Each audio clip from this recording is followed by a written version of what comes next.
Hello बच्चों, कैसे हैं आप सभी। आई होप आप लोग बहुत अच्छे होंगे और आपकी पढ़ाई बहुत अच्छी चल रही होगी। सो प्रीवियस क्लास में हमने लाइटनिंग सेफ्टी के बारे में अच्छी तरह से समझ लिया था। हमने दो कंडीशंस वहाँ पर देखी थी कि कब हम आउटसाइड सिचुएशन में रहेंगे तो कैसे अपने आप को प्रोटेक्ट कर सकते हैं, और हमने देखा था कि इनसाइड सिचुएशन में अगर हम रहेंगे तो कैसे अपने आप को बचा सकते हैं।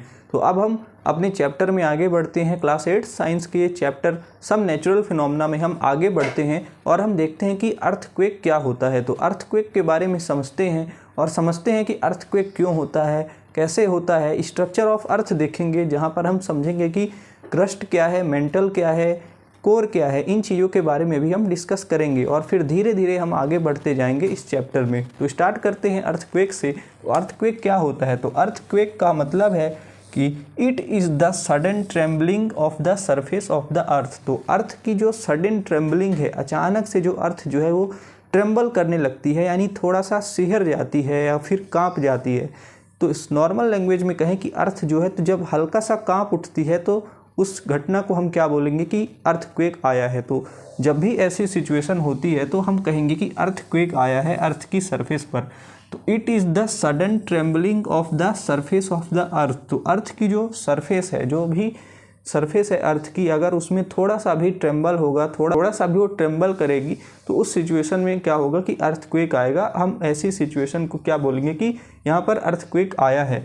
Caused by a disturbance deep inside the earth crust. तो अर्थ की क्रस्ट में जब डिस्टर्बेंस होता है, किस प्रकार का डिस्टर्बेंस? तो डिस्टर्बेंस इस प्रकार का कि जो भी अर्थ के क्रस्ट में जो भी टेक्टोनिक प्लेट्स होती हैं, तो जब वो मूव करती हैं तो उनके मूवमेंट से क्या होता है कि अर्थ की क्रस्ट में मूवमेंट होने लगती है और फिर वहाँ पर अर्थक्वेक जैसी सिचुएशन बन जाती है। तो वहाँ पर डिस्टर्बेंस होता है अंदर deep inside the earth crust. तो अर्थ के जो क्रस्ट है उसके अंदर काफ़ी गहराई में जब डिस्टर्बेंस होता है, डिस्ट्रप्शन होता है, तो फिर अर्थक्वेक आता है। तो यहाँ पर हमने स्ट्रक्चर ऑफ अर्थ बनाया है। तो स्ट्रक्चर ऑफ अर्थ देख लेते हैं कि अर्थ के अंदर क्या क्या हम स्ट्रक्चर देख सकते हैं। तो हम अर्थ को यहाँ पर 4 पार्ट्स में डिवाइड किए हैं। यहाँ पर अर्थ को 4 पार्ट्स में डिवाइड किए हैं, क्रस्ट, फिर मेंटल, फिर आउटर कोर और फिर इनर कोर। तो सबसे पहले जो टॉप मोस्ट आपको ये प्लेट दिख रही है, टॉप मोस्ट आपको ये जो स्ट्रक्चर दिख रहा है, इसे हम बोलेंगे क्रस्ट। तो इसकी डिस्टेंस कहाँ से कहाँ तक है? 8 से लेकर 40 किलोमीटर, 8 to 40 किलोमीटर्स इसकी डिस्टेंस है। यानी अगर आप अपने यहाँ पर सरफेस से इसकी डिस्टेंस मेजर करेंगे तो ज़मीन से 8 किलोमीटर की गहराई से लेकर 40 किलोमीटर गहराई तक इसकी जो है तो स्ट्रक्चर होगा। यहाँ पर ये क्रस्ट माना जाएगा। तो ये आप देख रहे हैं टॉप मोस्ट जो स्ट्रक्चर है उसे हम बोलेंगे क्रस्ट। इसके बाद मेंटल जो है, तो मेंटल की विड्थ कितनी है? 2900 किलोमीटर। तो 2900 किलोमीटर ये जो आप इसकी विड्थ देख रहे हैं तो ये मेंटल कहलाएगा। इसके बाद आउटर कोर की हम बात करें तो इसकी कितनी विड्थ है? 2250 किलोमीटर, 2250 किलोमीटर ये इसकी आउटर कोर की ये विड्थ हो गई। और हम सबसे जो अंदर जो अर्थ के क्रस्ट में और सबसे अंदर अगर हम बात करें तो वहाँ पर क्या पाया जाता है? Inner core. तो कोर को हमने 2 पार्ट्स में डिवाइड किया है, आउटर कोर और इनर कोर। तो आउटर कोर जो है तो वहाँ पर इसकी डिस्टेंस 2250 किलोमीटर है, इसकी इतनी यहाँ पर विड्थ है। और यहाँ पर इनर कोर जो है तो यहाँ पर 1300 किलोमीटर इसकी विड्थ है। तो ये जो आप देख रहे हैं ये पूरा ये इनर कोर वाला एरिया है। तो यहाँ पर काफ़ी ज़्यादा टेम्परेचर होता है और यहाँ पर बहुत ही ज़्यादा यहाँ पर टेम्परेचर बना रहता है। तो ये आप देख रहे हैं कि क्रस्ट, मेंटल, आउटर कोर और इनर कोर, इनकी यहाँ पर हमने विड्थ देखी। तो जो भी क्रस्ट का एरिया है जहाँ पर टॉप मोस्ट पोजीशन होती है अर्थ की सरफेस से, तो वहाँ पर क्या होता है कि जब भी टेक्टोनिक प्लेट्स जो होती हैं वहाँ पर उनका मूवमेंट होता है तो फिर वहाँ पर अर्थक्वेक जैसी सिचुएशन होती है। तो यहाँ पर आगे बढ़ते हैं हम। It causes large scale damage to life and property. तो यहाँ पर अर्थक्वेक के आने की वजह से प्रॉपर्टी को काफ़ी ज़्यादा डैमेज होता है और लाइफ भी काफ़ी ज़्यादा लूज़ होती है। लोगों की जान भी काफ़ी ज़्यादा चली जाती है, लोगों की जान चली जाती है। तो यहाँ पर लॉस भी होता है लाइफ का और प्रॉपर्टी का लॉस तो होता ही है। It causes large scale damage to life and property. तो यहाँ पर काफ़ी ज़्यादा डेथ होती है और प्रॉपर्टी का नुकसान काफ़ी बड़े स्केल पर, यहाँ पर लार्ज स्केल पर होता है। और ये कैन नॉट बी प्रेडिक्टेड। तो सबसे बड़ी बात है कि ये कैन नॉट बी प्रेडिक्टेड। तो अर्थक्वेक को कभी हम प्रेडिक्ट नहीं कर सकते। जैसे कभी कभी मेट्रोलॉजिस्ट बताते हैं कि वेदर यहाँ पर ख़राब होने वाला है या साइक्लोन वगैरह आ रहा है, तो उन चीज़ों को काफ़ी हद तक हम प्रेडिक्ट कर लेते हैं, लेकिन अर्थक्वेक को हम नहीं प्रेडिक्ट कर सकते। ये सडन होने वाली चीज़ें हैं। तो अगर कोई भी अर्थ के मूवमेंट में सडन चेंज आएगा तो वहाँ पर क्या होगा कि अर्थक्वेक आ जाएगा। तो इस तरह से हम इसको प्रेडिक्ट नहीं कर सकते। इसके बाद देखते हैं कॉज ऑफ अर्थक्वेक। तो अर्थक्वेक किस वजह से होता है, इसके क्या क्या कॉजेस हैं, क्या क्या रीजंस हैं। तो यहाँ पर देखते हैं मूवमेंट और collision of the tectonic plates in the upper most layer of earth crust. जो भी अर्थ की क्रस्ट है वहाँ पर जो टॉप मोस्ट पोजीशन है अर्थ की सरफेस की, तो वहाँ पर जो टेक्टोनिक प्लेट्स होती हैं तो उनमें जब मूवमेंट होने लगता है और या फिर उनमें कोलिजन होता है आपस में, वो जब प्लेट्स भिड़ जाती हैं तो वहाँ पर क्या होता है कि अर्थक्वेक जैसी सिचुएशन बन जाती है। अर्थ की क्रस्ट को हम काफ़ी सारे पार्ट्स में, टुकड़ों में डिवाइड करते हैं और उन्हीं टुकड़ों को हम क्या बोलते हैं, प्लेट्स बोलते हैं। तो इस चीज़ को आपको अच्छे से माइंड में क्लियर करके चलना है कि अर्थ की जो क्रस्ट है उसको हम काफ़ी सारे टुकड़ों में डिवाइड करते हैं। वो काफ़ी सारे टुकड़ों में ऑलरेडी डिवाइड होती है, तो उस टुकड़े को हम क्या बोलेंगे, उस पीस को या फिर उस फ्रैगमेंट को हम क्या बोलेंगे, प्लेट का नाम देंगे। तो इस तरह से आप समझ सकते हैं कि जो प्लेट्स होती है उनके मूवमेंट से क्या होता है कि प्लेट्स के मूवमेंट से अर्थक्वेक आ जाता है। तो अर्थक्वेक में काफ़ी ज़्यादा लॉस होता है लाइफ का, प्रॉपर्टी का, तो और इसे हम प्रेडिक्ट भी नहीं कर सकते हैं। तो इसके बाद हम कुछ और पॉइंट्स अच्छे से समझते हैं अर्थक्वेक से रिलेटेड। तो कॉजेस ऑफ अर्थक्वेक में हम आगे बढ़ते हैं और अर्थक्वेक के और बहुत सारे रीजंस हम पहचानते हैं। हम देखते हैं कि और कौन कौन से रीजंस की वजह से अर्थक्वेक आता है। तो उनमें से कुछ और रीजंस हम देखते हैं। तो एक रीज़न है वोल्केनिक इरप्शंस। तो जहाँ भी वोल्केनो इरप्ट होता है, ज्वालामुखी फटता है, तो काफ़ी ज़्यादा चांसेस होते हैं कि वहाँ पर अर्थक्वेक जैसी सिचुएशन बने।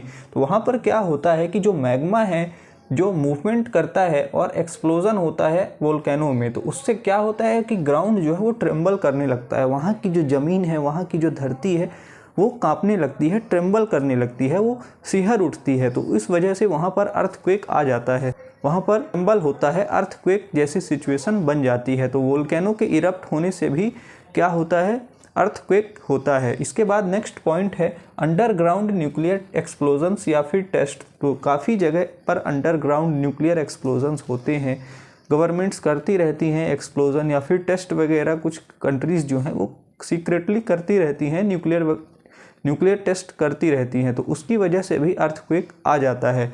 नेक्स्ट पॉइंट है मीटियोर इम्पैक्ट्स। तो अगर मीटियोर का इम्पैक्ट अर्थ पर पड़ेगा तो अर्थक्वेक लाइकली है। अगर मीटियोर का इम्पैक्ट अर्थ पर आएगा, अर्थ पर मीटियोर का इम्पैक्ट होगा, अगर मीटियोर अर्थ पर टकराएगा, अर्थ से टकराएगा, तो अर्थक्वेक होने के चांसेस काफ़ी ज़्यादा हाई हैं। तो ये पॉइंट्स जो हमने डिस्कस किए हैं, तो इन वजह से अर्थक्वेक जो है आ सकता है। तो हमने वोल्केनो इरप्शन देखा और अंडरग्राउंड न्यूक्लियर एक्सप्लोजन देखा और साथ में मीटियोर इम्पैक्ट इन रीजन्स को देखा। इसके वजह से क्या होगा, अर्थक्वेक जैसी सिचुएशन बन सकती है या फिर अर्थक्वेक आ सकता है। इसके बाद देखते हैं कि मेजर अर्थक्वेक्स इंडिया में कहाँ कहाँ हुए। तो उनमें से हमने 2 एग्जांपल्स यहाँ पर लिखे हैं। पहला है कि 2005 में नॉर्थ कश्मीर में जो अर्थक्वेक आया था वो काफ़ी ज़्यादा एक मेजर अर्थक्वेक था, काफ़ी ज़्यादा इम्पैक्ट था उसका। और उसके बाद गुजरात में भुज एक जगह है, वहाँ पर 2001 में अर्थक्वेक आया था। तो ये दोनों एग्जाम्पल्स आपको एग्ज़ाम में ज़रूर लिखने हैं क्योंकि ये एग्जाम्पल्स आपके बुक में दिए हैं। तो उसके बाद हम आगे बढ़ते हैं और हम सीस्मिक जोन या फिर फॉल्ट जोन क्या होता है उसके बारे में देखते हैं। तो सीस्मिक जोन या फिर फॉल्ट जोन ऐसे एरियाज़ होते हैं जो टेक्टोनिक प्लेट्स होती हैं, उनकी बाउंड्रीज़ में कुछ ऐसे एरियाज़ होते हैं जहाँ पर काफ़ी ज़्यादा वीक जोन्स बने रहते हैं या फिर वो एरियाज़ काफ़ी ज़्यादा अर्थक्वेक वहाँ पर होने के चांसेस ज़्यादा होते हैं। तो इसी जगह को हम बोलते हैं सीस्मिक जोन या फिर वीक जोन। तो समझते हैं boundaries of the plate on the earth crust. जो भी अर्थ की क्रस्ट पर बाउंड्रीज़ हैं, जो भी अर्थ की क्रस्ट में प्लेट्स हैं, उनकी जो बाउंड्रीज़ होती हैं वो कैसी जगह होती हैं, वो वीक जोन होते हैं। आर वीक जोन, तो उन्हें क्या बोला गया है, वीक जोन। कौन सी जगह को, जो प्लेट्स की बाउंड्रीज़ हैं उन्हें हम क्या बोल रहे हैं, उन्हें हम बोल रहे हैं वीक जोन। तो जहाँ पर earthquakes are most likely to occur. तो यहाँ पर उन प्लेट्स की जो बाउंड्री है, 2 प्लेट, मान लीजिए कि अगर ये हमने एक प्लेट बना दी और ये दूसरी प्लेट बना दी, तो ये जो आप इन दोनों की बाउंड्री के बीच में ये देख रहे हैं, तो यहाँ पर काफ़ी ज़्यादा चांसेस हैं कि अर्थक्वेक यहाँ पर आ जाए। तो इन जगह सीस्मिक जोन्स, तो इन्हीं को हम क्या बोलेंगे, सीस्मिक जोन, या फिर हम बोल सकते हैं फॉल्ट जोन्स। तो ये जो बाउंड्रीज़ हैं अर्थ की, जो अगर हम इसे एक प्लेट मान लें, तो ये जो बाउंड्रीज़ आप देख रहे हैं, इन दोनों प्लेट्स के बीच में जो भी बाउंड्रीज़ हैं, तो यहाँ पर काफ़ी ज़्यादा चांसेस होते हैं कि अर्थक्वेक यहाँ पर आ जाए। तो इस तरह से आपने समझा कि कॉजेज़ ऑफ अर्थक्वेक क्या होते हैं। तो एग्जांपल हम देखते हैं सीस्मिक जोन के। तो पहला हम देखते हैं कश्मीर। तो कश्मीर में काफ़ी ज़्यादा चांसेस होते हैं कि अर्थक्वेक आए, क्योंकि वो एक वीक जोन में माना जाता है, वो एक फॉल्ट जोन या फिर सीस्मिक जोन के अंतर्गत आता है।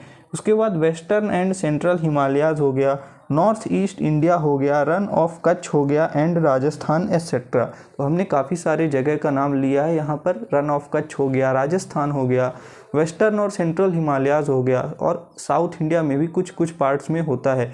तो इन जगह पर काफ़ी ज़्यादा वीक जोन्स बने रहते हैं, इनको हम सिस्मिक जोन्स के अंडर में कंसीडर करते हैं। तो इस वजह से यहाँ पर अर्थक्वेक्स होने के चांसेस काफ़ी ज़्यादा हाई रहते हैं। तो इस वीडियो को हम यहीं तक रखते हैं। अर्थक्वेक का हम काफ़ी सारा चीज़ यहाँ पर कवर कर लिए हैं। अर्थक्वेक को हम नेक्स्ट पार्ट में हम समझेंगे कि नेक्स्ट वीडियो में हम समझेंगे कि रिक्टर स्केल क्या होता है, और हम अर्थक्वेक के बारे में काफ़ी सारी चीज़ें हम डिस्कस करेंगे। सो मिलते हैं नेक्स्ट वीडियो में, तब तक के लिए थैंक यू।